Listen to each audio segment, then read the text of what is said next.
हमको काहे दबाते रहते हैं आप हमेशा? हम ही को मना करते बोलने के लिए। अरे कहीं तो बोला करिए, किसी के सामने तो बोलिए। हमारे साथ गलत हो रहा है, हमें बोलने दीजिए। अब बताइए इन्हें कि हमने पैसा उधार नहीं लिया था इनसे, बोलिए ना। साहब ये बिल्कुल ठीक कह रही है, हमने इनसे कोई उधार नहीं लिया है। यहाँ तक कि इन्होंने जो एडवांस दिया है वो सिर्फ 7,000 रुपये ही है। चलिए कोई बात नहीं, सच्चाई का पता लग जाएगा। एक मिनट रुकिए। हाँ तुषार, मैं ये पूछ रहा था कि पिछले महीने मैंने अर्पिता मैडम को तुम्हें 20,000 रुपये एडवांस देने को कहा था, है ना? तो अर्पिता मैडम ने पूरे पैसे एडवांस दे दिए थे तुम्हें? अच्छा, चलो ठीक है। नहीं कोई नहीं, मैं बाकी के पैसे ही भिजवाता हूँ। ओके मिस अर्पिता, आपका झूठ तो पकड़ा गया। अभी तुषार ने बताया कि आपने उसको 20,000 में से सिर्फ 10,000 ही एडवांस दिए थे और बाकी पैसों का हिसाब तो कुछ है ही नहीं।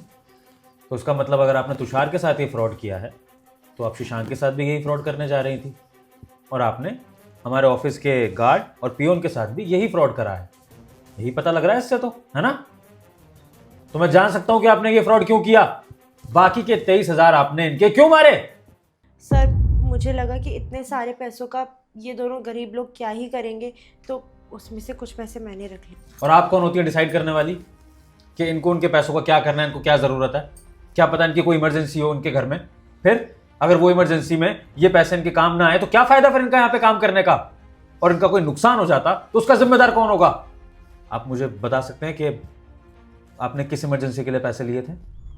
साहब हमारी बिटिया है, वो बहुत ज़्यादा बीमार हो गई है, उसको अस्पताल में भर्ती करना था, बस इसीलिए हमने एडवांस मांगा था आपसे। देख लिया तुमने, इमरजेंसी सिचुएशन, इनके छोटे बच्चे की तबीयत खराब थी और उसके लिए पैसे मांगे गए थे, और तुम्हारे इस लालच के चक्कर में इनके बच्चे का इलाज रुका हुआ था। उसको अगर कुछ भी हो जाता तो उसका जिम्मेदार कौन होता अर्पिता? आई डोंट नो आप लोग किस परिवार से आते हैं, आपके क्या संस्कार हैं जो आप किसी गरीब के साथ ऐसी हरकत कर सकते हैं? अरे गरीब तो छोड़ो, आपने अपने कोलीग्स को नहीं छोड़ा जो आपके साथ इतना अच्छा बिहेव करते हैं। मुझे नहीं पता था कि मेरी कंपनी में ऐसे लालची लोग काम करते हैं। अगर मुझे पता होता ना तो मैं डे 1 से ही आपको उस कंपनी में एंटर नहीं करने देता। अब क्या करा जाए तो बताओ। सर प्लीज़ मुझे माफ़ कर दीजिए, मुझसे बहुत बड़ी गलती हो गई।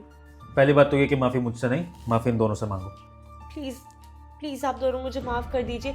मुझे सच में नहीं पता था कि आप लोगों के साथ इतनी बड़ी प्रॉब्लम हो रखी है, आपकी बेटी की जान खतरे में है। मुझे पता होता ना तो मैं कभी ऐसा नहीं करती। प्लीज़ मुझे